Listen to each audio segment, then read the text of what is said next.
Yeah, what's up tout le monde? Ici Jer Alain, bienvenue au What's Up Podcast. J'espère que vous allez bien les potes. J'espère que vous avez passé une excellente semaine, hein? Ouais. Je vous dis un gros merci encore à Jobin.io qui nous a encore commandité cette semaine.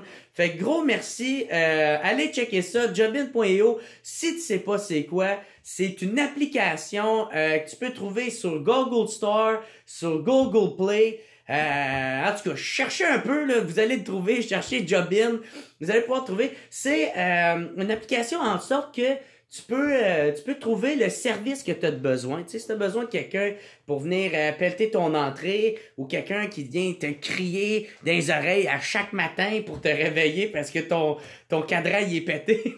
Jobin.io, c'est eux autres qui vont faire en sorte de vous mettre en contact. Le client avec le dude qui fait le service, tu sais. Fait que tu peux autant offrir ton service d'expertise que de chercher de quoi. Si tu cherches un service, Jobin.io, gros merci. Allez checker ça tout le monde. Allez liker, juste montrer. Moi j'aimerais ça que ça vient un genre de trade, de trademark, d'un comeback là, du WhatsApp Podcast. Hein. Allez écrire Jobin.io dans les commentaires. M'a être super content, le gars va voir que à quel point que ça vaut la peine de faire des pubs. Fait que si vous voulez m'encourager, allez faites ça, ok? Fait que gros merci à Jobin.io. Gros merci aussi à tous les membres Patreon. Je suis super content pour vrai. Hey, on a dépassé le 300. Vous êtes mauditement cool. Je suis super content, ok? Encore une fois, si vous êtes pas membre puis vous voulez le devenir, c'est 2 piastres par mois pour avoir l'audio, c'est 3 piastres pour avoir le vidéo, puis pour 25 piastres, on vous met votre nom à la fin du podcast dans le générique, ok? Puis c'est ça, vous pouvez écrire n'importe quoi, un peu comme sous-écoute, là, tu sais. Puis ouais, c'est ça, fait que gros merci tout le monde, je suis énormément content. Vous savez pas à quel point vous faites la différence, fait que aussi, là, je sais pas quand que ça va sortir sur YouTube, là, puis tout le monde va avoir accès, mais I guess qu'on devrait approcher de mon nouveau show que je suis en train de faire, ok, Jer Alain, plus pour longtemps, ok, je suis en train de roder ça. Puis la tournée s'en vient bientôt, ok? On va commencer, ça va starter au mois de mars, ok? Le 6 mars, j'étais à Sainte-Thérèse. Le 9 à Drummondville. Le 13, c'est ma fête à Montréal qu'on fait ça. Le 15 mars à Sherbrooke. Le 16 mars à Valleyfield. Le 20 à Québec. Le 21 à Laval. Le 22 à Trois-Rivières. Le 28 à Saint-Georges-de-Beauce. Et le 30 à Gatineau, ok? Puis toutes les informations, vous pouvez acheter les billets au jeralain.com. Aussi, si vous voulez être membre Patreon, c'est au patreon.com/whatsappodcast, tout compacté dans un site. Et ouais, ça, je fais aussi des sites privés, des shows privés, excusez. Ouais. C'est ça, man, je fais 30 minutes de show avec vous autres, puis après ça, on party ça intense. En fin de semaine, j'étais à Saint-Cyprien, puis ça rockait fort en estime, pour vrai. C'était vraiment très cool, même que peut-être un peu trop bu. En tout cas, j'ai eu bien du fun avec vous autres, c'était bien cool. Ouais, aussi, je suis en train de travailler sur un projet que je pense que je vais faire mon show Jer Alain plus pour longtemps en rodage aux Asbars, ok? Là, c'est encore en train de se parler, mais en plus, ça va être vraiment limité. Ça va être à chaque samedi du mois de février. Je vais être en rodage, là, puis c'est ça. Fait que ça va être genre 30 billets. Je suis pas encore sûr de comment que ça va se passer. Mais tu sais, ça va être juste 30 places par soirée. Puis il va y avoir juste 4 soirées parce qu'il y a 4 samedis dans le mois de février. Puis ouais, c'est ça. Si vous voulez avoir des billets, ça va être juste sur réservation. Vous avez juste à m'écrire en personne. Puis moi, je vais prendre vos coordonnées et vous payer rendu à la porte. En tout cas, en ce moment, c'est ça le plan. Ça va peut-être changer, mais ça va être pas mal ça.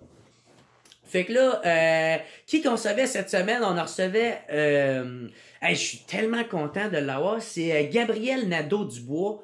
pour vrai, hey, Gabriel Nadeau, je suis super content parce que, tu sais, ça donne comme une...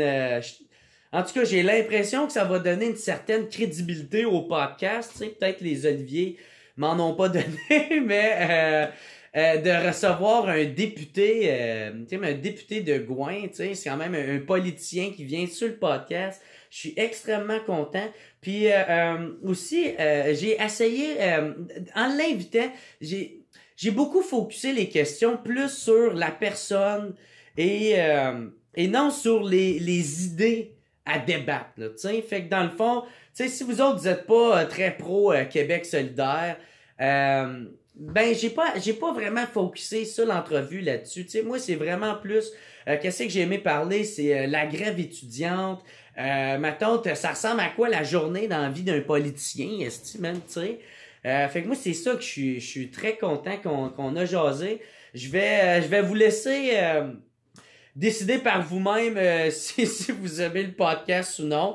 Tu sais, je sais, il y en a bien qui ont fait « Ah, Québec solidaire, moi, je suis pas pour ça, blablabla. » On s'en fout, OK? Genre, écoutez-les. Si ça vous parle pas, bon, ben, gars, c'est pas fait pour vous autres, là. Mais moi, j'ai bien aimé le côté un peu plus sérieux. En plus, qu'est-ce que j'ai beaucoup aimé de Gabriel Nadeau-Dubois, c'est le fait que c'est pas une cassette qui est venu faire, là. Il est pas venu, genre, répéter les mêmes... tu sais, la même cassette, là, qu'il dit dans les... tu sais, comme les politiciens font, là, tu sais, ils disent tout le temps la même affaire pour essayer d'éviter le sujet ou des affaires. Mais non, il a vraiment embarqué. Il réfléchissait à chaque question. Puis en tout cas, moi, je suis vraiment content du résultat que ça a donné. Fait qu'en tout cas, gros merci tout le monde. Merci d'encourager le WhatsApp podcast. Puis ça va être ça pour cette semaine. Fait qu'à plus tout le monde. Puis on reste rock. Hein? On reste rock, les mecs. Hein? Puis Jobin.io. Allez checker ça, Jobin.io.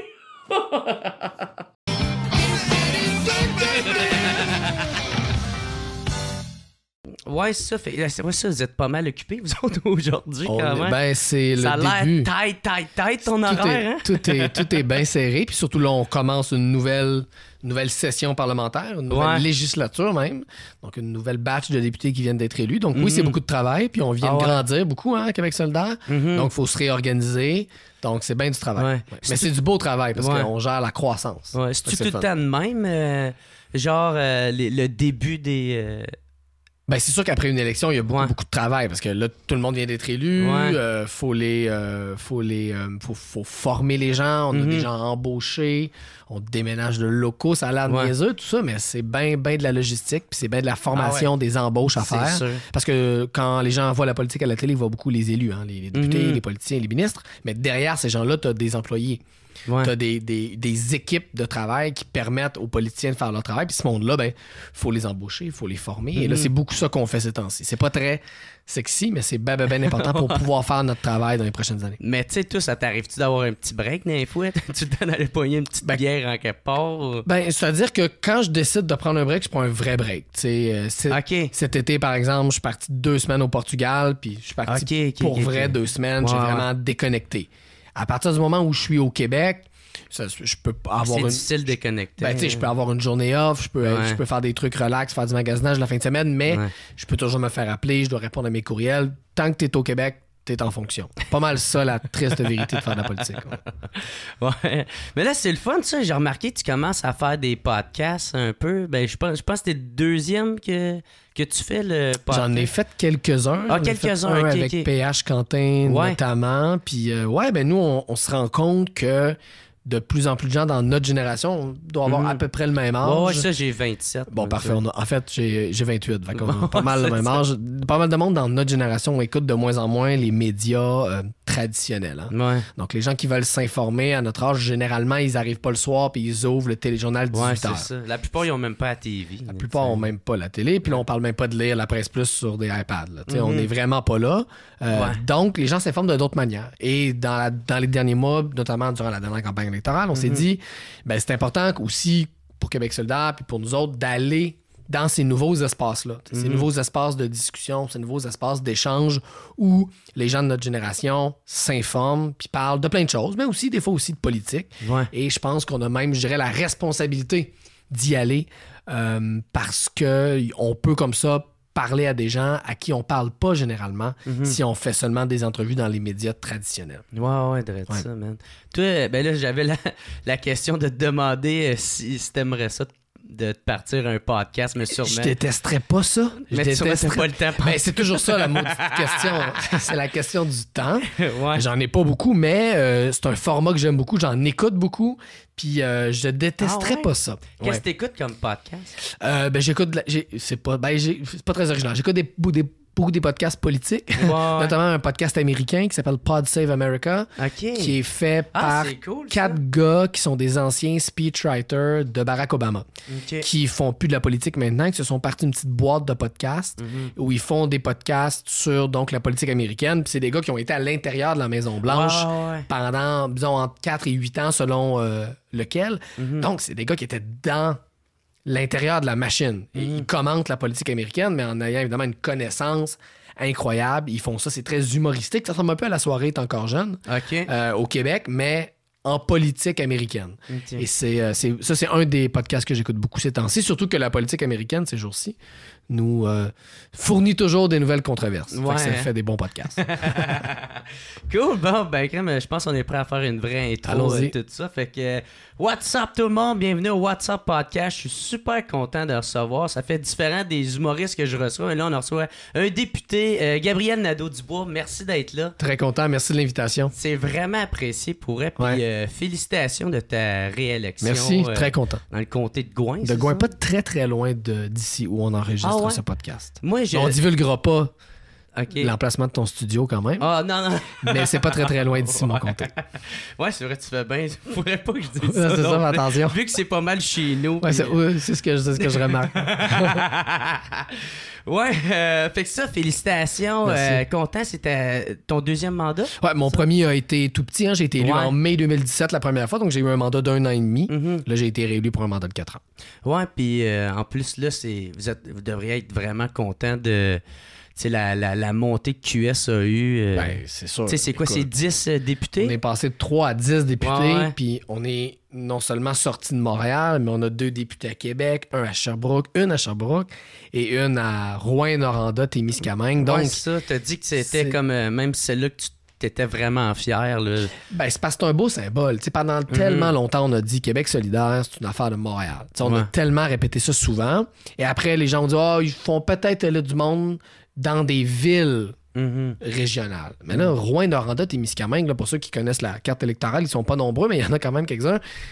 C'est pas juste Rouyn-Noranda, la ville, là, c'est toute la région du Témiscamingue, qui est une région agricole. Fait que c'est vraiment une région rurale. Là. C'est la campagne, et ce monde-là ont voté pour Québec solidaire. Donc ça, c'est un beau symbole. Ça montre qu'on dépasse les frontières traditionnelles dans lesquelles avant on était limité.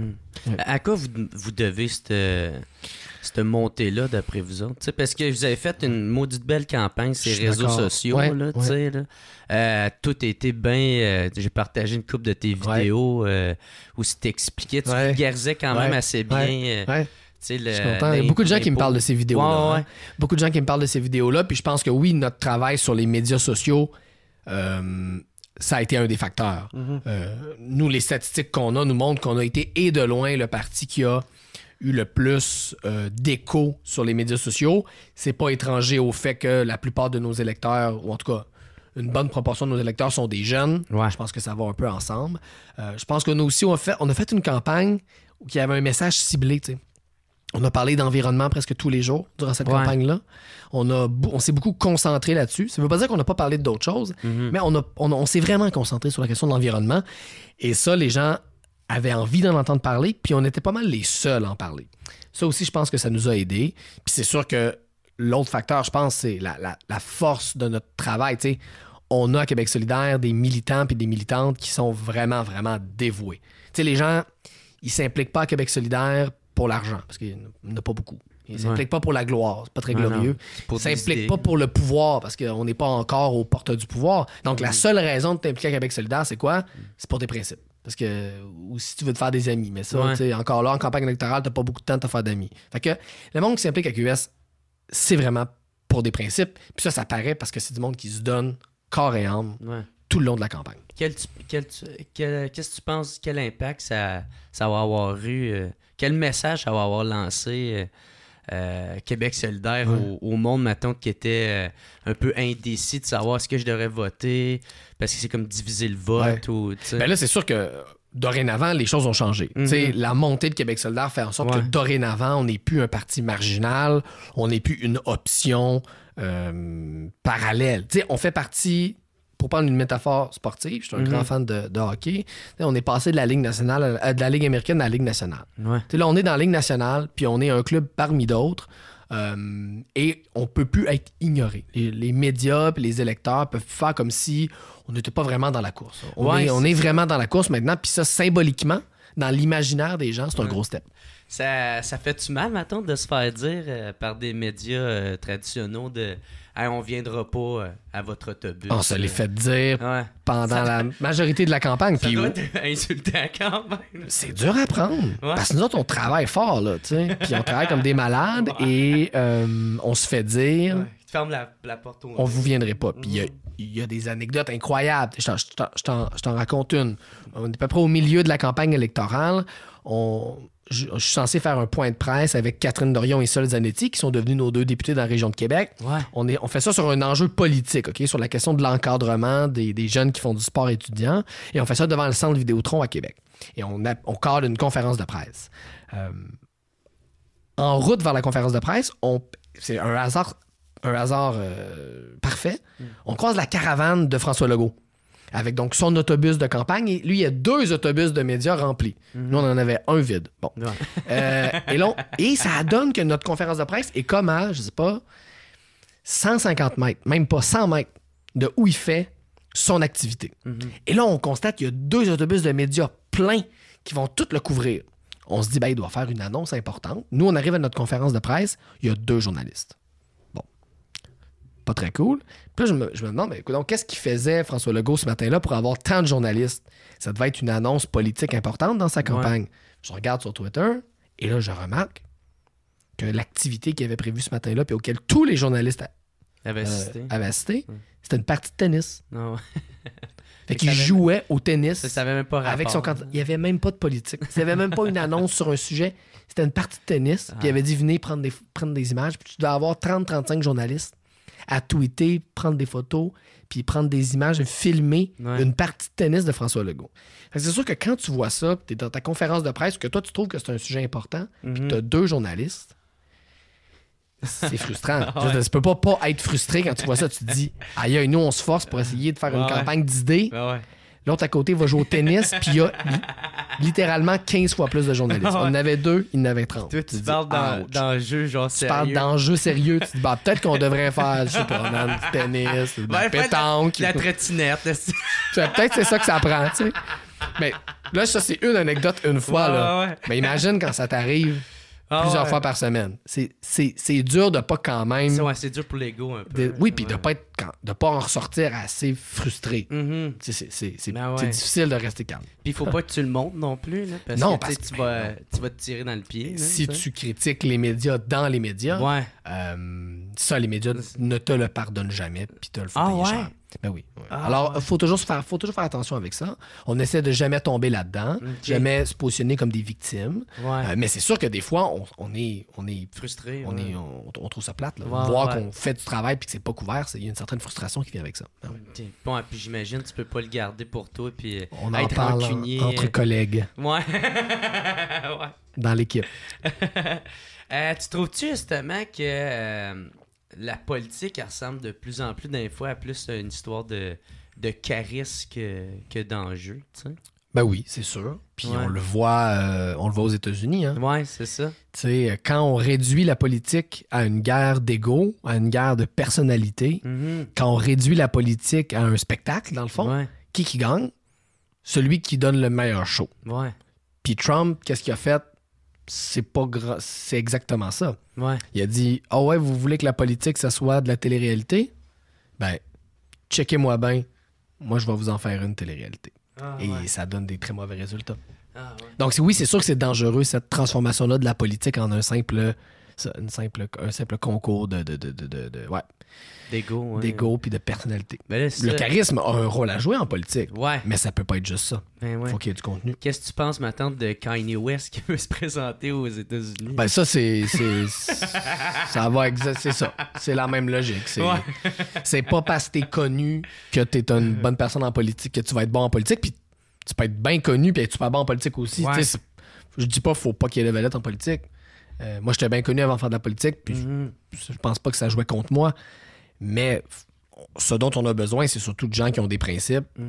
Puis ça, c'est pas parce que tu passes à la télé que t'en as. Puis tu peux passer à la télé puis en avoir aussi. C'est juste que ça vient pas ensemble. Pourquoi t'as attendu aussi longtemps avant de faire ton saut en politique? Après la grève étudiante? D'abord, pour des raisons personnelles, je voulais me sentir prêt. Aller en politique, c'est pas juste donner des entrevues puis aller sur des plateaux de télé. C'est représenter du monde. Du vrai monde, qui ont des vrais problèmes. C'est faire beaucoup de choses très, très, je veux pas dire plate, mais très, très de base, très, très routinière. C'est pas juste une affaire de médiatique. C'est du travail sérieux, puis moi, j'avais envie de prendre de l'expérience un peu avant de me lancer là-dedans. Fait que j'ai pris 5 ans, j'ai fini mes études, j'ai écrit, j'ai fait des chroniques, j'ai travaillé, j'ai fait plein de choses, puis au bout de ces 5 années-là, je me sentais mieux équipé pour y aller.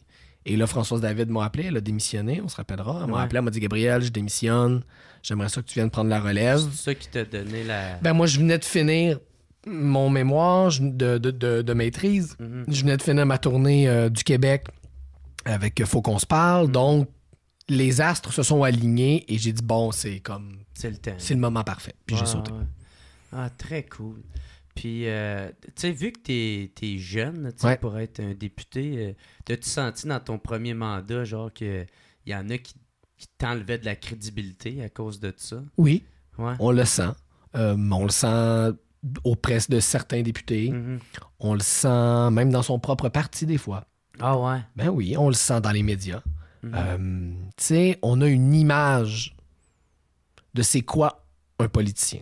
C'est un homme... blanc, avec d'expérience, de 60 ans, avocat, médecin. Et c'est ça. Moi, je reste un homme blanc, mais j'ai 28 ans, je suis ni avocat ni médecin, je suis un militant avant tout. Fait que je suis quand même un peu à côté de ce stéréotype-là, puis on te le fait sentir. Notamment en te rappelant constamment ton âge, monsieur Nadeau-Dubois, vous allez probablement pas vous en rappeler, mais... C'est des petits commentaires comme ça, c'est pas la fin du monde. Puis je pense que c'est bien pire pour bien des gens. Je pense que si j'étais une femme, ça serait encore pire. Mais oui, on le sent, c'est sûr. C'est sûr. Ça. Puis ça, vous avez fait appel à genre le monde du web un peu à venir vous suivre dans le... Ça a-tu été bénéfique? Oui, ça a bien marché. Puis c'est justement, ça nous ramène à ce dont on parlait tantôt. Tu sais, quand les médias mainstream traditionnels décident de ne pas venir, puis c'est pas parce qu'on les chasse à coups de balai, là, ils ont décidé de pas venir. Mais dans ce temps-là, tu as 2 options. Soit tu boudes. Tu sais, je disais tantôt, on se sent un peu frustré. Là. Mais dans cette situation-là, tu peux bouder puis dire ils sont pas fins, puis les critiquer. Ou tu te dis bon, qu'est-ce qu'on fait? Puis tu essaies de retourner cette situation-là, dans le fond, à ton avantage. Puis c'est ce qu'on a fait. On s'est dit, bon, ils viennent pas. Ça veut dire qu'il y a de la place. Puis il y a plein de monde qui veulent venir. Invitons-les. Et là, on s'est tourné vers tous ces nouvelles personnalités du web, tous ces nouveaux médias-là qui montent, les gens qui font des podcasts comme le tien, des gens qui sont très actifs sur Instagram, sur Facebook. Puis on a dit, vous savez quoi? Venez-vous-en. Il y a de la place. C'est assez intéressant de voir que les médias traditionnels n'ont pas du tout apprécié. Ils nous ont sévèrement critiqués. Oui, parce que là, il y avait l'impression qu'on les remplaçait. Mais nous, on disait, non, on veut pas vous remplacer. C'est vous qui venez pas. On veut juste lancer le message. Si vous venez pas, nous, on serait bien niaiseux de faire rouler un autobus vide. Fait qu'on va inviter des gens qui ont envie de couvrir notre campagne. C'est ce qu'on a fait. Tout simplement. Puis, ça, vous avez fait l'objet, tu sais, toi puis Manon Massé, là, vous avez fait l'objet de parodie avec Le Seigneur des Anneaux, tout ça. Comment ça a été perçu à l'interne? On prend ça très bien. Ouais. Manon, notamment, trouve ça hilarant. Ouais. Manon, tu sais, c'est une femme qui est différente, là. On va se le dire, là. Ouais. Tu sais, c'est une femme ouvertement lesbienne qui porte la moustache fièrement. Elle s'en gêne pas. Fait qu'imagine, pour se rendre où elle est maintenant, imagine tout ce qu'elle a dû traverser. Ouais. Toutes les saloperies, toutes les rires, toutes les méchancetés. Fait qu'elle, là, une vidéo qui la compare à Gandalf, là, elle trouve ça drôle. Ouais. Elle l'écoute, puis elle rit, puis elle se fait elle-même des fois...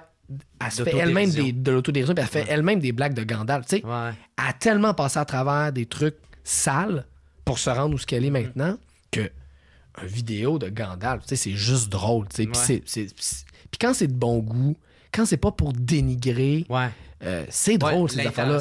Puis comme politicien, on se fait toujours caricaturer comme ça, puis c'était juste drôle. Moi, en plus, je suis quand même un pas pire fan du Seigneur des Anneaux, fait que je trouvais ça juste drôle. Puis Manon aussi. Manon, elle connaît un peu moins le Seigneur des Anneaux, mais on lui a expliqué, puis elle trouvait ça très drôle. Mais c'est quand même, tu sais, c'est pas des personnages... poche, là, tu sais, c'est quand même... non, Frodon, c'est un héros, puis Gandalf, il est épique pas mal, fait que non.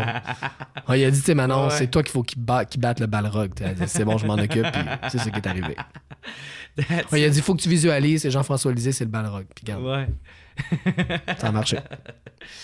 Là, si on vient de perdre Bernard Landry, ça a-tu été une influence un peu pour toi, Bernard Landry?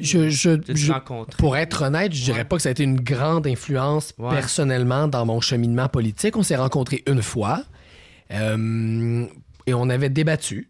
Et on avait même débattu assez fermement. Mais moi, ce que j'ai retenu de cette rencontre-là, malgré donc les désaccords, c'est un homme d'une classe incroyable.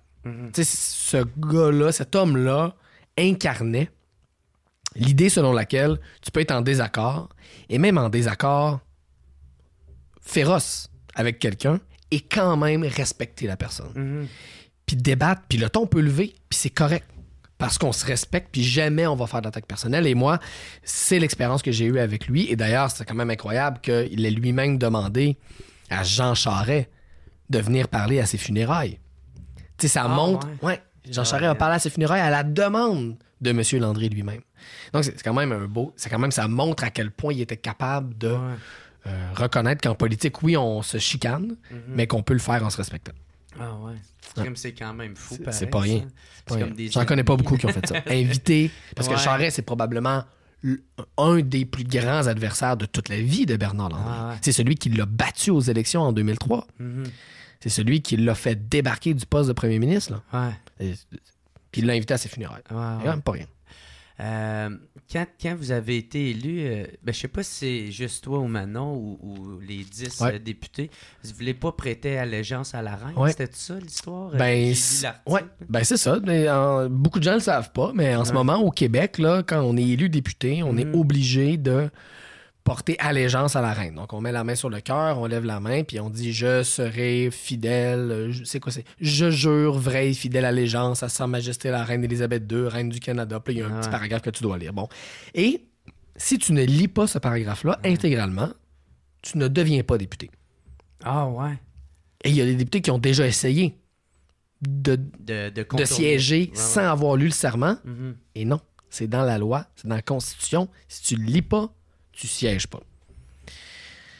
Donc, c'est chiant, Chris. C'est chiant. Parce que là, nous autres, on arrive là, puis tu sais, la monarchie, là, pour 1 million de raisons. Je veux dire, on croit pas à ça, là.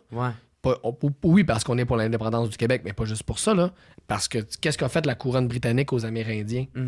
Qu'est-ce que, tu sais, en termes aussi démocratiques, c'est une institution complètement archaïque, une reine. On est en 2018. Puis là, nous, on est censé dire, oui, on croit à ça, nous allons défendre la reine. Bon. On le pense pas, on le croit pas. Mais en même temps, si on le fait pas, on siège pas. Puis les gens nous ont élus pour faire un mandat. Si on siège pas, ben on remplit pas le mandat que les citoyens nous ont donné. Qu'est-ce que tu fais dans cette situation-là? Fait qu'on en a parlé, les 10 députés ensemble. On a échangé. Puis la décision à laquelle on est arrivé, c'est bon. Puisqu'il faut le faire pour remplir notre mandat, on va le faire, mais on va le faire en privé. On le fera pas en public pour envoyer un message que... Comment dire ça? On n'est pas d'accord. Les affaires gênantes, on fait pas ça en public. Disons ça comme ça. Quand c'est honteux, là, tu fais ça en privé, là, puis après, on va aller s'expliquer, puis on va aller expliquer pourquoi on a fait ce geste-là de protestation. Mm-hmm. Tu crois-tu encore à ça? Là? Parce que je sais que tu es séparatiste, là, mais tu crois-tu encore à ça, Québec libre? Ben, je pense que c'est important, puis oui, j'y crois. T'sais, quand on regarde juste la question écologique, là, on le sait là, qu'il faut faire un virage rapidement là, pour éviter que les changements climatiques deviennent complètement incontrôlés. Si on veut faire ça, il faut prendre des décisions rapidement. Puis en ce moment, on est dans un pays, le Canada, où on donne des milliards de dollars par année de subventions aux entreprises pétrolières. Des milliards à chaque année. Imagine ce qu'on pourrait faire avec tout cet argent-là si on le mettait ailleurs. C'est le même pays qui vient d'acheter, de nationaliser un pipeline en Colombie-Britannique.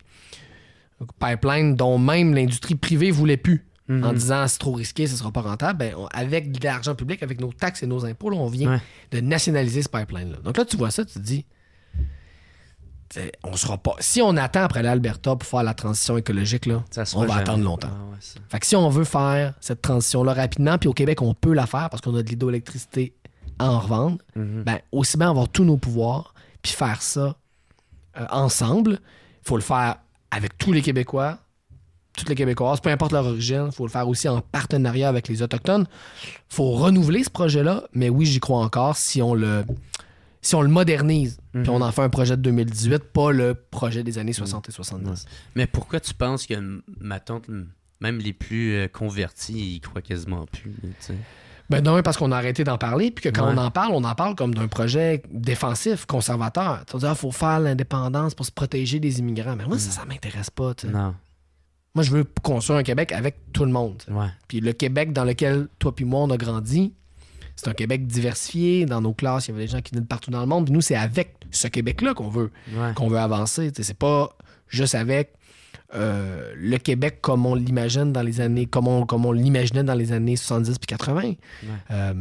Donc, on a arrêté d'en parler. On en a fait un projet des fois conservateur. Puis on n'a pas, c'est ça, on l'a pas modernisé. Puis il faut le moderniser. Il faut changer le vocabulaire, il faut changer la démarche, il faut changer. Si on veut que les gens reprennent goût à ça, il faut donner une nouvelle définition. Puis tout le long de la campagne, c'est ce qu'on a fait en disant, vous voulez qu'on lutte contre les changements climatiques? Ben, faut se donner les pouvoirs pour le faire. Parce qu'en ce moment, tu regardes le sondage qui est sorti même, je pense que c'est hier, là, sur les 78% des Québécois qui disent qu'ils veulent des actions rapides contre les changements climatiques, même si ça a des impacts sur l'économie. 78%, c'est quand même pas rien. Puis ils ont voté pour la CAQ. Ouais, bon, ça, c'est une autre affaire. Mais tu sais, on est dans un pays où actuellement, on nationalise des pipelines puis on subventionne des pétrolières. Ça marche pas. Puis t'aimais-tu Pierre Falardeau? Pas toujours d'accord, mais un homme qui avait un parler vrai, puis qui une voix qui dérangeait, puis ça faisait du bien. Ouais. Moi, j'aimais bien, parce que, tu sais, je t'écoutais parler, ça me faisait penser quand il disait « Moi, je m'en fous d'où tu viens, je veux savoir où tu t'en vas. » tu sais, genre. Ben oui, c'est là-dessus, on est d'accord. C'est cette mentalité-là de dire le projet d'indépendance, là, c'est un projet de démocratie. C'est un projet de souveraineté du peuple. Puis ce peuple-là, en 2018, il est pas juste blanc, francophone, catholique. Puis c'est correct, puis c'est même bien. C'est pour ça qu'il faut inclure tout ce monde-là dans notre projet. Ouais. T'as-tu écouté la série House of Cards? J'ai essayé. Ah ouais? Moi, j'ai écouté genre la première, je pense les 3 premières saisons. OK. Puis, à quel point tu trouves que ça y ressemble un peu la vie politique à House of Cards? C'est une bonne question parce que c'est pas cette raison-là que j'ai arrêté de l'écouter.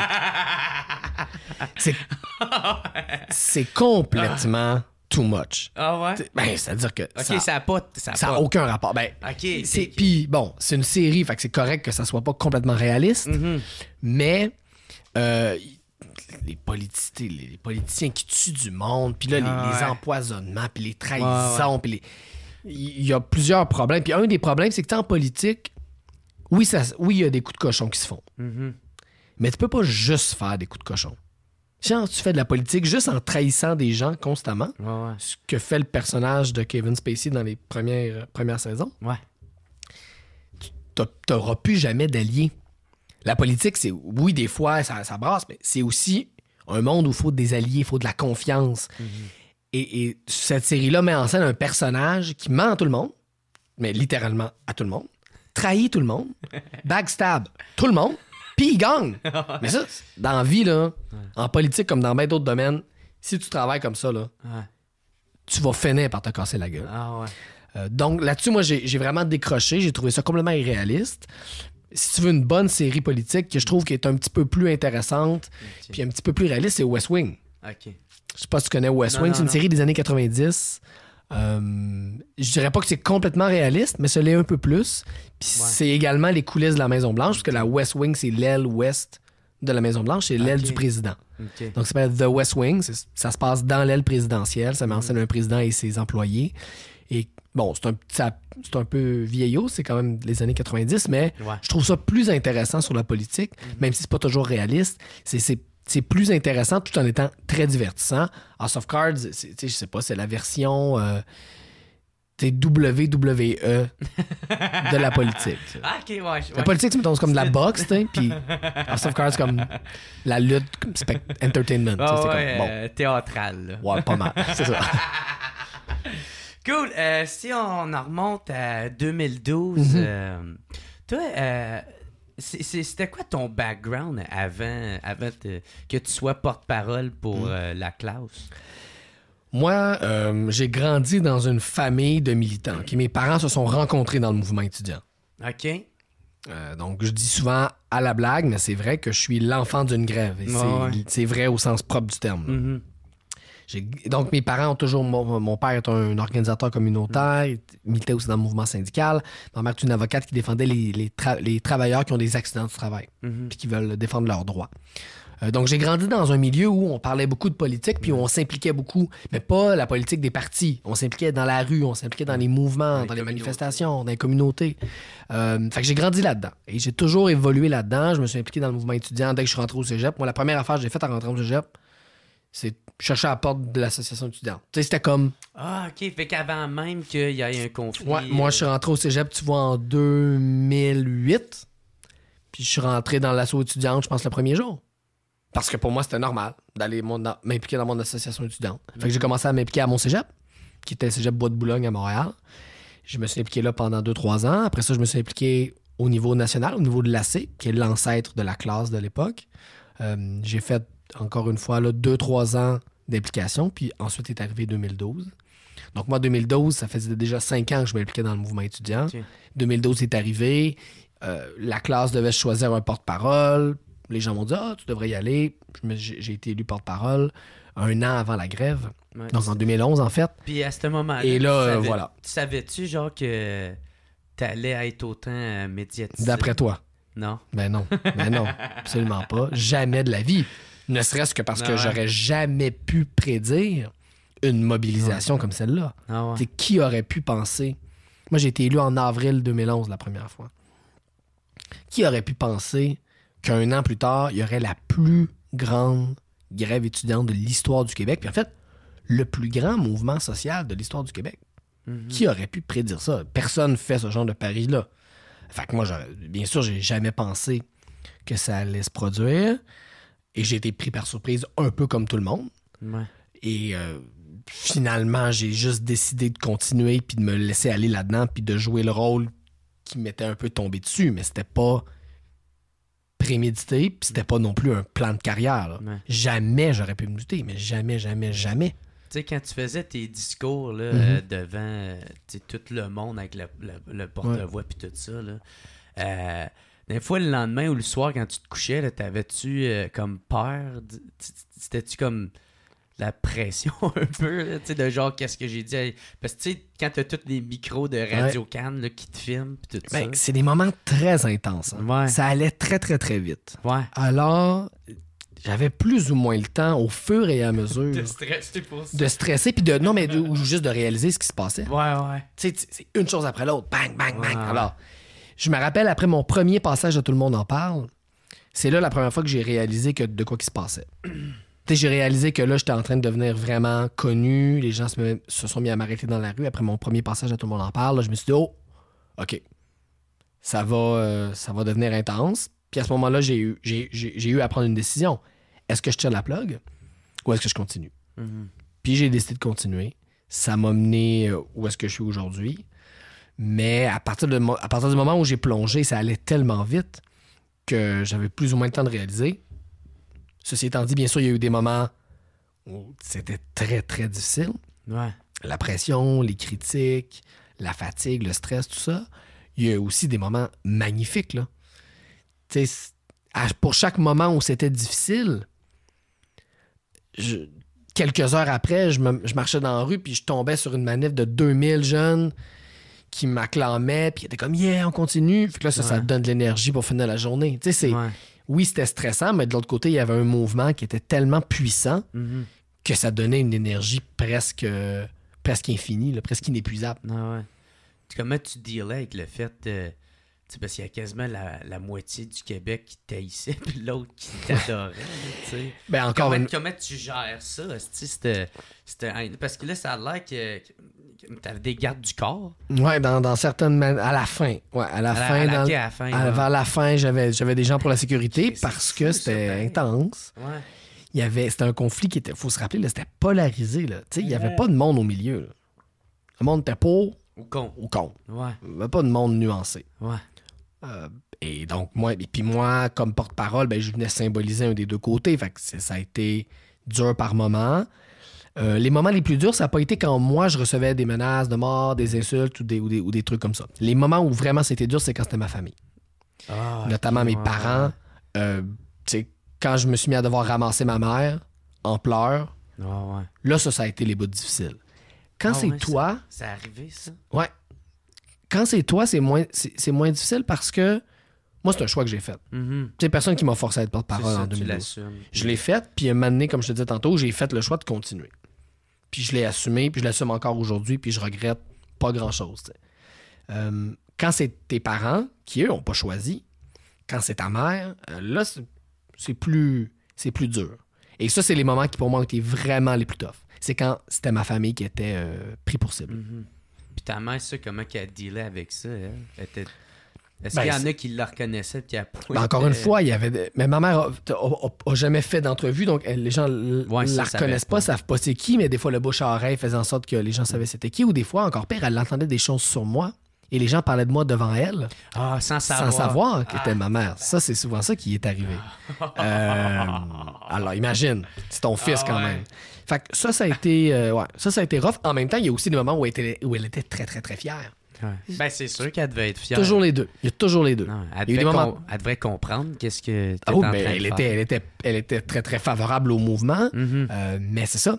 Il y a eu des moments très durs où elle entendait des choses horribles sur son fils et des moments où elle était tellement contente parce qu'elle voyait des gens qui m'appuyaient puis qui appuyaient le mouvement. Donc, c'était vraiment pour elle aussi puis pour toute ma famille. Il y avait toujours les deux côtés ensemble. Tu as dit aux francs-tireurs que t'avais... si on va de l'autre bord, maintenant, t'avais un côté...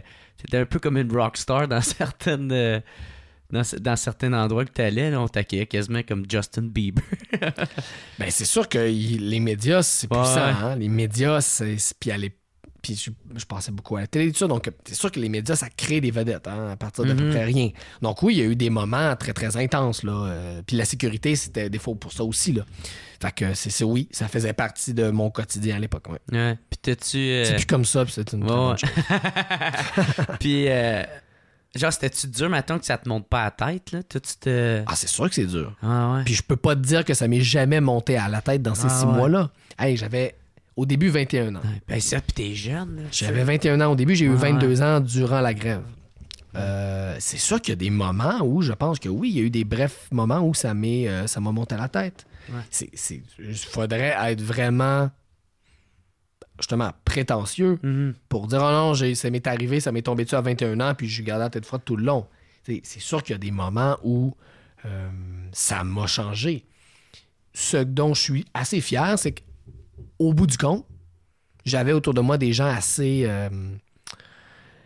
près puis assez proches de moi qui m'ont toujours ramené, puis qui m'ont jamais laissé complètement partir sur une fuse puis me déconnecter complètement puis partir sur une balloune. Il était là pour toujours me ramener sur terre tout au long de la mobilisation. Puis les quelques moments où j'ai peut-être eu des tendances à décrocher, Ces gens-là m'ont toujours ramené, puis c'est même encore le cas aujourd'hui. Mm-hmm. C'est pour ça qu'on dit souvent, c'est important d'être bien entouré en politique. Ouais. C'est pas juste un cliché, là. Ça veut dire vrai. ça aussi. Ah ouais. Puis, tu t'ennuies-tu de la grève étudiante? Non, je dirais pas que je m'ennuie. C'est-à-dire que c'est des très beaux moments. Ouais. Tu sais, je vais m'en rappeler toute ma vie. Ouais. Et jusqu'à maintenant, je n'ai jamais vécu de moments aussi forts, aussi beaux. Ça, c'est clair. Mais est-ce que je m'en ennuie? Je dirais pas. Au sens où je dirais pas, je veux absolument revivre ça l'année prochaine. C'est un moment important. Ça a changé ma vie complètement. Ça a changé la vie de bien du monde, de même une bonne partie de notre génération. Mais je dirais pas que je suis nostalgique. Quand j'y pense, je trouve que c'est des beaux moments, c'est des beaux souvenirs. Je vais les porter avec moi toute ma vie. Je vais être toute ma vie extrêmement fier de ça. Mais je dirais pas que je m'ennuie, non. OK. Puis, c'était quel sacrifice ça t'a amené à faire d'être porte-parole pour ce mouvement-là? Ben, le sacrifice de la vie privée, le sacrifice de l'anonymat, le sacrifice aussi... ça va être avec moi pour le reste de ma vie. Hein. Puis j'ai pas de volonté non plus de m'en départir, mais je serai toujours associé à ça. Et ça me dérange pas. Mais pourquoi? Sauf que ça fait partie maintenant de ce que je suis dans l'œil des gens. Mais pourquoi toi plus que d'autres? Parce que t'en avais d'autres. T'avais Léo puis Martine. Ben, qui ont été aussi très médiatisés. Ouais. Après ça, moi, j'étais le porte-parole de l'organisation qui avait le plus de membres. Il y avait le plus de gens en grève, donc forcément, ça me donnait beaucoup de place. J'étais celui aussi qui défendait, qui représentait l'association étudiante qui était la plus mobilisée, la plus militante, qui faisait le plus jaser. Donc forcément, ça faisait plus réagir aussi. Je pense que tout ça, c'est des facteurs qui ont joué. Là. OK. Puis, y avait-tu une affaire genre de... tu disais souvent que tu n'avais pas le mandat ou des affaires de même, puisqu'on revenait souvent sur toi. Ben ça a été un des gros malentendus de la grève. Hein. C'est le fait que beaucoup de gens n'ont jamais compris, et encore aujourd'hui, ne comprennent pas que j'étais pas le chef de la grève. J'étais pas le général de l'armée. Les gens qui manifestaient dans la rue ne m'obéissaient pas. J'étais pas leur chef. J'étais leur porte-parole dans la mesure où ces gens-là me donnaient des mandats, me donnaient des positions à défendre. Ça veut pas dire que j'avais pas mes opinions personnelles. Puis la plupart du temps, mes opinions personnelles étaient tout à fait... à l'opposé. Non, en fait, la plupart du temps, tout à fait dans le même sens. Là. Okay. Mais oui, il y a aussi arrivé des moments où il y avait des contradictions. Puis j'ai fini par démissionner parce que ces contradictions-là étaient trop fortes. Mais cette idée d'avoir une manière de se mobiliser où on se mobilise ensemble, collectivement, puis où on n'a pas un chef qui décide de tout, mais où on décide ensemble comment on veut faire les choses... Ça, il y a beaucoup de médias qui n'ont jamais compris ça.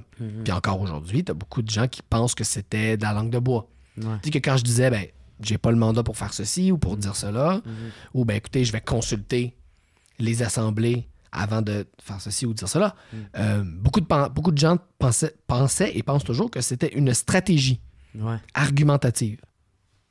Une stratégie pour éviter de répondre à des questions. Alors que c'était tout simplement la manière dont on fonctionnait. Avec le recul... Après toutes ces années-là, as-tu des regrets? Quelques-uns, oui. Ou t'aurais mieux faire différemment? J'en ai quelques-uns. Globalement, je suis très fier. Puis pas de moi. Je suis très fier de ce qu'on a fait comme génération à l'époque. Je veux dire, c'est incroyable. Là. Tu lis des chroniques dans les journaux 2 ans avant, puis ça dit « Ah, les jeunes sont pas politisés, ils s'intéressent à rien. » Un lien avec leur iPhone, non. Bon. Puis 2 ans plus tard, tu as la plus grande mobilisation de la jeunesse québécoise de l'histoire du Québec. Je veux dire, bien plus grand que toutes les grèves étudiantes qu'il y a eu dans les années 60 et 70. Là. Je veux dire, il y a de quoi être très, très fier de ça. Il n'y a plus personne maintenant qui peut nous faire la leçon en disant qu'on n'est pas politisé. Puis ça, c'est ma grande fierté. Au travers de ça, j'ai quelques regrets, des choses que je ferais différemment, mais globalement, on a de quoi être très fiers. Mais comme quoi, tu sais? Je pense notamment sur le fameux débat sur la violence. Ça nous a pris beaucoup de temps à répondre à cette question-là, puis on aurait dû y répondre plus souvent. Plus rapidement. Je pense que, personnellement, j'ai fait ce que j'ai pu dans les contraintes très, très sévères qui étaient les miennes. Mais on aurait dû rapidement avoir ce débat-là entre nous. En démarrant la grève, dans les assemblées générales, dans les cégeps, dans les universités, qu'est-ce qui est acceptable pour nous? Ouais. Qu'est-ce qui n'est pas acceptable pour nous? Ouais. Qu'est-ce qu'on veut utiliser? Qu'est-ce qu'on ne veut pas utiliser comme moyen? Qu'est-ce qu'on veut condamner? Qu'est-ce qu'on veut... Puis si on avait eu cette discussion-là dans les campus, en amont, donc avant que la grève vraiment parte, ça aurait été beaucoup plus facile pour moi de faire mon travail de porte-parole. Ouais. Cette discussion-là, on ne l'avait pas eue. Donc, on s'est ramassé à l'avoir au milieu de la controverse, ce qui était les pires circonstances pour en discuter. J'ai eu un flash quand tu parlais. Tu t'es fait interroger par la SQ à m'emmener? Oui. C'est quand même fou, pareil. Il traitait de terroriste ou... en fait, kind of, là, j'en parle dans... Je sais pas si tu as lu mon livre, mais tu as l'air d'avoir lu parce que c'est là que j'en parle. Ah, excuse, moi, je lis pas vraiment. Bon, c'est correct. J'en ai parlé en entrevue aussi, mais OK. Ce que je raconte dans mon livre, c'est qu'ils m'ont invité au quartier général de la Sûreté du Québec. Ils t'ont-tu arrêté ou... Non. Ils m'ont invité en me disant d'abord qu'il y avait des menaces contre moi. Ah, fait que là, c'est comme ça que... On m'a dit, il y a des grandes menaces contre vous. Vous devez venir au quartier général de la Sûreté du Québec. Je dis, je peux te dire demain? Non, vous devez venir ce soir, c'est urgent. Mais là, quand tu te fais dire ça par la Sûreté du Québec, là... Ah ouais, tu penses que c'est tes alliés, là, tu sais, qui... Ouais, qui dit, vous avez des menaces, on vous demande de venir. Qu'est-ce que tu fais? Tu y vas. Moi, j'étais naïf, je vais y aller. Je veux dire... Parce que moi, j'avais pas de la misère à le croire là, qu'il y avait du monde qui me faisait des menaces de mort. Là. Ben ouais. Et là, j'arrive là avec 2 personnes, mon attaché de presse, puis un collaborateur à moi, un ami aussi. Et là, ça se passe très, très rapidement, mais une personne de la Sûreté du Québec qui vient, qui dit à mes amis, « Hey, vous êtes des gars de com, vous aimez ça, les médias? » Ouais, venez, je vais vous montrer la salle des médias avec tous les écrans, puis tout ça. Ils sont comme, « OK, c'est bon. » Puis ils me laissent tout seul. Mais moi, je pensais qu'elle revenait, mais là, pendant qu'ils sont partis, un autre agent vient voir, « Ah, M. Nadeau-Dubois, on va monter en haut. » Genre, mais ma gang n'est pas encore revenue. « Non, ils vont venir nous rejoindre. » Je suis comme, « OK. » On monte en haut. Petite salle d'interrogatoire, 2 policiers, un qui s'assoit contre la porte, l'autre qui s'assoit devant moi. Au début, ils me montrent des lettres de menaces contre moi. Qu'est-ce que vous en pensez, tout ça. Et la discussion commence là-dessus. Et tranquillement, la discussion change très, très progressivement. Hein. C'est des professionnels, là. Change de sujet. Ça commence sur les menaces contre vous. Avez-vous peur pour votre sécurité? Avez-vous reçu des menaces? Non, on va avoir un petit peu. Oui, pas tant que ça va, tout ça. Et là, tranquillement, connaissez-vous telle personne? Connaissez-vous telle personne? Connaissez-vous tel sous-groupe étudiant dans tel cégep? Vous savez, M. Nadeau-Dubois, si vous travaillez avec nous, ça va mieux se passer, ça va aller beaucoup mieux pour vous protéger si vous collaborez. Là, je me rends compte progressivement, très tranquillement, que, en fait, la raison pour laquelle je suis ici, là, c'est pas parce que j'ai reçu des menaces. C'est parce qu'ils sont en train d'essayer de me... En fait, ils pensent que j'ai de l'information sur la mobilisation, sur quelle action va avoir lieu. Il y avait plein de petits groupuscules plus radicaux qui faisaient toutes sortes d'actions pas mal plus rock'n'roll. Moi, ce monde-là, je n'avais aucune idée c'était qui, je ne connaissais pas, je n'avais pas d'informations, mais eux, vu qu'ils pensaient que j'étais le chef, ils se disaient, il doit savoir. On va avoir des informations. Alors que j'en avais pas. Et c'est progressivement que je me suis rendu compte que c'est ce qu'ils cherchaient. Et ça a duré quand même un bon moment. Au moins, je sais plus, 2 heures, 3 heures. Ouais. Quand tu t'es rendu compte de ça, tu l'as-tu t'en allé? Ou Oui, mais en même temps, tu veux pas avoir l'air du gars qui veut cacher des affaires. Que, moi, j'ai rien dit dans cette entrevue-là d'autre que la vérité. C'est-à-dire, je le sais pas, tu sais. Je connais pas ce monde-là. Et ils sont même allés jusqu'à me dire à un certain moment, vous savez, M. Nadeau-Dubois, il y a une accusation maintenant au code criminel qui s'appelle faire craindre à un acte terroriste. T'sais. Donc, quand vous vous exprimez dans les médias, si vous faites des allusions pas claires, vous pourriez être accusé de ça. Donc, ils m'ont littéralement menacé de m'accuser d'une incitation au terrorisme. Ils ont voulu te faire peur. Ils ont voulu me faire peur. Exactement. Ouais. Et c'était quelques jours après que le ministre de la Sécurité publique ait dit dans les médias que je devais surveiller mes propos, sinon il pouvait avoir des accusations. Donc, est-ce que c'est parti du ministre pour aller jusqu'à la Sûreté du Québec? On ne saura jamais. Mais c'était quelques jours après que le ministre ait dit ça. Puis ça t'a quand même pas dérangé aujourd'hui à faire un saut en politique, genre ça? Non, ça fait un moment déjà. Puis c'est surtout que moi, je le sais là, que j'avais pas d'informations à leur donner. Fait que je leur ai pas donné d'informations parce que j'en avais pas. Non, ça m'a pas arrêté. J'ai voulu, après 2012, prendre un temps d'arrêt. J'ai pris 1 an pour écrire mon livre. Je suis revenu après. J'ai pas été dans les médias pendant 1 an. J'ai écrit mon livre, j'ai fini mon bac. C'est seulement 1 an après que je suis revenu à la radio. J'ai publié mon livre. Là, j'ai fait un peu un retour dans l'espace public. Mais j'ai pris une bonne année quand même de break. Ah, ouais. Pour te ressourcer un peu. Là. Ouais, ben tu sais, ça brassait. Ouais. Fait que on sort de là amoché, à la fois physiquement puis psychologiquement. Mm-hmm. Puis j'avais besoin d'1 année pour me replacer. Là, ça, tu parlais de ton livre. Moi, c'est un move que j'ai crissement beaucoup. J'ai bien du respect pour toi d'avoir fait ça. T'as reçu le prix du gouverneur général. Ouais. Puis au début, tu voulais pas l'avoir. Ouais. Puis après ça, t'as fait, non, tu sais, vu qu'ils soutiennent la culture, ouais. t'as décidé de le prendre, puis t'as décidé de donner, en signe de protestation, t'as décidé de donner l'argent à une cause environnementale. Ouais, ça qui coule pas chez nous, en enfant de même. Qui étaient les gens qui luttaient contre le projet à l'époque de Pipeline Énergie Est, qui devait partir de l'Alberta puis traverser tout le Québec jusqu'au Nouveau-Brunswick. Ouais, ben c'est ça. Donc, j'ai écrit mon livre. J'ai eu le prix littéraire du gouverneur général du Canada, qui est le prix littéral un des plus prestigieux au Canada, mais qui porte le nom du gouverneur général, donc du représentant de la reine. Oh merde, c'est la reine, c'est pas cool. En même temps, c'est un beau prix, c'est une belle reconnaissance. Et j'ai décidé donc, tu le disais, là, de le garder finalement après hésitation, mais de donner l'argent, puis de lancer une campagne de socio-financement. Moi, c'était 25 000 quand même le prix. Ouais. Fait que j'ai donné le 25 000. Ouais. T'as passé à Tout le monde en parle. Ouais, et j'ai annoncé à Tout le monde en parle. Moi, je mets 25 000, puis je mets au défi les Québécois, les Québécoises de doubler de tout mettre de l'argent pour un autre 25 000 qu'on ramasse 50 000 pour lutter contre Énergie Est. Ça s'appelait Doublons la mise. J'ai dit, moi, je mets 25 000 de la reine. Ouais. Tout le monde ensemble, mettons un autre 25 000 pour lutter contre Énergie Est. Et finalement, on a ramassé 425 000 Hey, c'est fou, ça, Patrick. Si je me trompe pas, là, 400 quelques mille dollars. C'est presque un demi-million. Hein. Ben, ils ont réussi. Ils ont pas mal réussi à. Oui, le projet Énergie Est a été bloqué. Je pense que c'est vraiment pas juste à cause de ça, mais je pense que ça a contribué. Mais le fait que la population s'est mobilisée. Ouais. Ah oui, ça c'est sûr. Énergie Est a été battu notamment parce que le monde se sont battus à Montréal, mais aussi à Kakuna, sur le bord du fleuve. Tout le Québec s'est mobilisé pour dire sérieux, on deviendra pas. Ouais, les scientifiques, on ne deviendra pas une autoroute pour l'exportation du pétrole de l'Alberta. Ouais. Ah, c'est sharp en maudit, ça. Ah, ça a été un des moments où j'étais bien content aussi de ma chatte. Ouais. C'est quoi qui te rend le plus fier, ma tante, que tu as fait en politique? Depuis un an, depuis que je suis en politique? Ouais. C'est une bonne question. Ce qui me rend le plus fier, c'est les résultats de la dernière élection. Ouais. C'est sûr. C'est tout un pari. Hein. C'était tout un pari.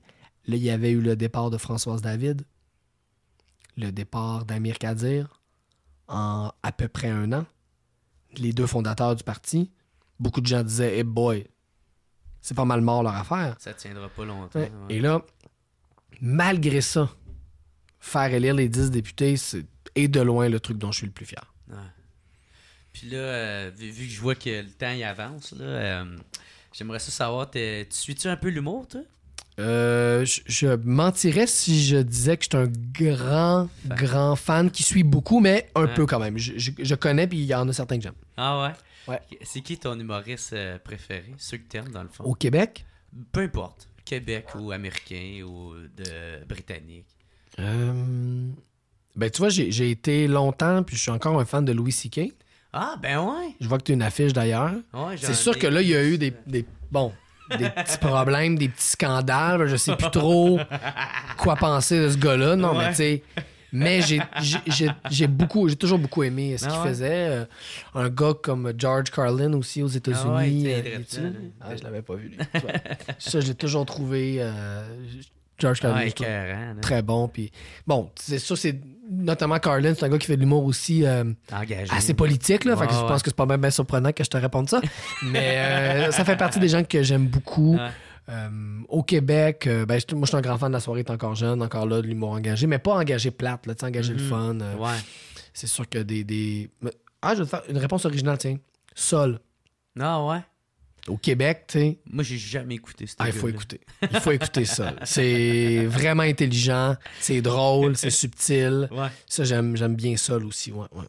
Yes, ben merci beaucoup. Ça fait plaisir. Gabriel, c'est vraiment très apprécié. content. Merci de l'invitation. Ben, je suis super content que tu aies accepté. Puis là, c'est le temps des plugs. Fait que t'as-tu de quoi à plugger? Ben, surveillez-nous sur les médias sociaux. On est encore très actifs sur les médias sociaux à Québec solidaire. Nos 10 députés sont sur Facebook, sur Instagram. Suivez-nous. Je vais continuer aussi à faire des vidéos comme ceux dont on parlait plus tôt. Là. Des vidéos où on vulgarise, on explique les enjeux politiques. D'ailleurs, je m'en vais en tourner un cet après-midi. Donc, il va continuer à avoir du matériel. Continuez à nous suivre, à nous poser des questions sur les médias sociaux, à vous informer. Tu sais, quand même, une des raisons pour laquelle Québec solidaire a grandi dans la dernière élection, c'est les jeunes. Hein. Les jeunes se sont massivement rangés derrière nous. Ça, c'est une bonne nouvelle. Ça veut dire que si on continue puis qu'on se lâche pas, comme génération, on peut vraiment continuer à transformer le Québec et à transformer la politique québécoise. On l'a fait en 2012. On l'a refait à la dernière élection. Si on se lâche pas, là, on peut vraiment faire des grandes choses, j'en suis convaincu. Je ferais pas ça si je le pensais pas. Donc, continuez à nous suivre, continuez à nous jaser, à nous poser des questions. On va continuer à mettre du contenu bien intéressant. Et puis, on a encore 4 ans pour continuer à construire ce mouvement-là. Yeah! Bon, encore, merci tout le monde d'avoir écouté. Merci. C'est ça. Fait que passez une bonne semaine. Puis encore un gros merci. Merci beaucoup. C'est bien apprécié. Ben, très content d'avoir été ici. Yes, au revoir. Ciao. Salut. Tout le monde. Bye. It's the What's Up Podcast. What's Up Podcast. What's Up Podcast. Avec Jeremy Alain. Yeah. Poum, poum, poum, poum, poum.